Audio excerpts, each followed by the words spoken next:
同学们好，欢迎回到李老师的汉语课堂。今天我们继续学习 XK 二级的第二课。我每天6点起床。第二部分បាទស្វាគមន៍អ្នកទាំងអស់គ្នាមកកាន់ថ្នាក់ភាសាចិនរបស់លោកសឿម្ដងទៀតហើយថ្ងៃនេះយើងមកបន្តមេរៀនទី2របស់យើងនៅក្នុងផ្នែកទី2ខ្ញុំជារៀននៅថ្ងៃក្រោយពីគេនៅម៉ោង7អូខេ我每天6点起床ឥឡូវយើងដល់ផ្នែកទី2ហើយណាគ្នាយើង第二部分了那第二部分我们要学语法អញ្ចឹងនៅក្នុងផ្នែកទី2នេះគឺយើងត្រូវរៀនតទៅជាមួយនឹងវិជ្ជាករតទៅជាមួយនឹង语法 OK 我们看一下我们要学的语法就是说គឺសំដៅទៅលើ每ចឹង每ហ្នឹងគឺมันន័យថារាល់អ្វីមួយចឹងទៅឧទាហរណ៍ថា每年អូខេ每年មានថារាល់ឆ្នាំ每天រាល់ថ្ងៃ每天យើងប្រែថារាល់ថ្ងៃអូខេចឹងទម្រង់ប្រើរបស់គេគឺបែបនេះឃើញទេ每加上量词 OK 量词នេះសំឡេងទី4នេះណាលោកសើព្រិចកែ每加上量词យើងប្រែថាຂະຫນາດឬក៏ឯកតាបើដល់ថា每天每年每个每只每件ឲ្យតែជាຂະຫນາດគឺយើងអាចបូកជាមួយនឹងពាក្យ每បានទាំងអស់ឧទាហរណ៍ទី1我们看一下第一个句子ឥឡូវយើងមើលប្រយោគទី1មកគេថា山姆每年都去中国旅游山姆每年都去中国旅游ចឹងបានន័យថា山姆នេះជាឈ្មោះចឹង山姆ជារៀងរាល់ឆ្នាំត្រូវទៅដើរលេងនៅប្រទេសចិនអញ្ចឹង山姆ជារៀងរាល់ឆ្នាំតែងតែទៅដើរលេងនៅប្រទេសចិនអញ្ចឹងតោបញ្ជាក់ថាជារៀងរាល់ឆ្នាំគឺគាត់ទៅមិនថាដល់ឆ្នាំនេះឆ្នាំ2025គាត់ទៅឆ្នាំ2021ក៏គាត់ទៅទៀតអញ្ចឹងបានន័យថារាល់ឆ្នាំគាត់ទៅដើរលេងនៅប្រទេសចិនហើយ来看一下第二个ឥឡូវយើងមើលប្រយោគទី2你坚持每天都去跑步吗你坚持每天都去跑步吗បានន័យថាតើជារៀងរាល់ថ្ងៃអ្នកទៅរត់ឲ្យបានខ្ជាប់ខ្លួនដែរឬទេឬក៏តើជារៀងរាល់ថ្ងៃអ្នកទៅដើរទៅរត់កីឡាហ្នឹងដែលកីឡាដែលគេហៅថាប្រភេទកីឡារត់ហ្នឹងណាតើជារៀងរាល់ថ្ងៃអ្នករត់ហាត់ប្រាណបានខ្ជាប់ខ្លួនដែរឬទេតើជារៀងរាល់ថ្ងៃអ្នករត់ហាត់ប្រាណបានខ្ជាប់ខ្លួនដែរឬទេ第三个第3我每天6点起床我每天6点起床បានន័យថាខ្ញុំជារៀងរាល់ថ្ងៃក្រោយពីគេនៅម៉ោង6ចា៎នេះគឺជាចំណងជើងមេរៀនទី2របស់យើង我每天6点起床 OK 那我们看下一个句子ឥឡូវយើងមើលប្រយោគតទៀតមកគ្នា3个句子ប្រយោគ3នេះគេថា你每天工作多长时间你每天工作多长时间ចឹងបានន័យថាតើអ្នកជារៀងរាល់ថ្ងៃធ្វើការ多长时间หมายថារយៈពេលប៉ុណ្ណាឬក៏យូរប៉ុណ្ណាចឹងឧទាហរណ៍ថាយើងរាល់ថ្ងៃយើងធ្វើការ8ម៉ោង7ម៉ោងយ៉ាងនិយាយថា我每天工作7个小时7ម៉ោងអញ្ចឹងទៅឬក៏8个小时ក៏បានដែរអូខេ下一个មួយទៀត你每个星期休几天假你每个星期休几天假អូខេបានន័យថាតើអ្នកជារៀងរាល់សប្តាហ៍ជារៀងរាល់អាទិត្យឬក៏ជារៀងរាល់សប្តាហ៍សម្រាប់ប៉ុន្មានថ្ងៃអាកន្លែង休假នោះគឺបានន័យថាសម្រាប់ថ្ងៃដែលយើងសម្រាប់几天ប៉ុន្មានថ្ងៃអញ្ចឹងតើជារៀងរាល់សប្តាហ៍អ្នកសម្រាប់ប៉ុន្មានថ្ងៃអូខេអញ្ចឹងយើងអាចឆ្លើយថា我每个星期休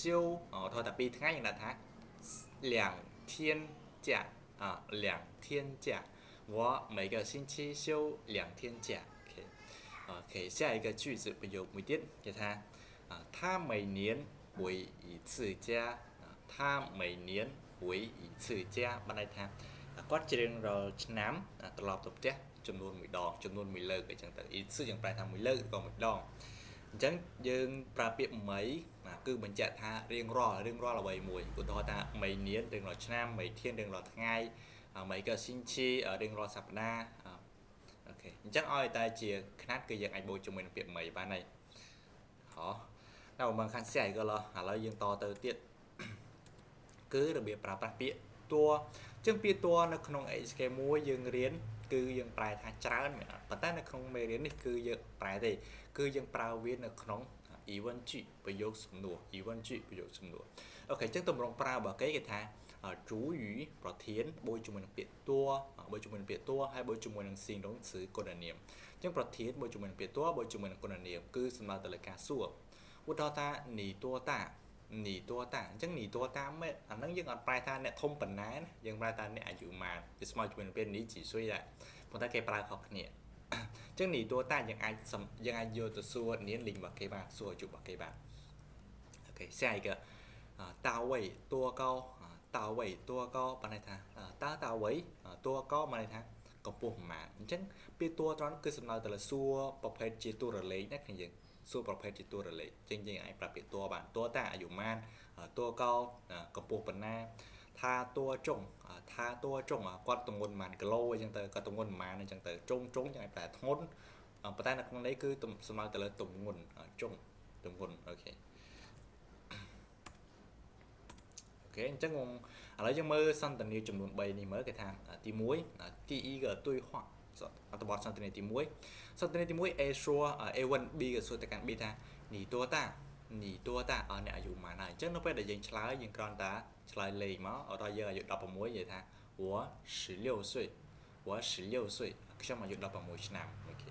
អូខេមួយទៀត第二个对话សន្តានាទី2គេថា问 B 说的跟 B 他王医生的儿子多高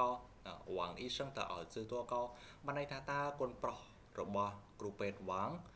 តួកោកម្ពស់ប៉ុន្មានតួកោកម្ពស់ប៉ុន្មានអូខេអញ្ចឹង B 回答 B ក៏ឆ្លើយថា他儿子1米7他儿子1米7បានន័យថាកូនប្រុសរបស់គាត់កម្ពស់យើងថែមពេលកម្ពស់មួយទៀតទៅ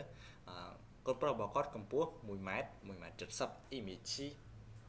យើងនិយាយថា1.7ម៉ែត្រក៏បានតែសារសូនខាងក្រៅគឺអត់មានន័យទេអញ្ចឹងគាត់កម្ពស់1ម៉ែត្រ1ម៉ែត្រ70អូខេទី3ក៏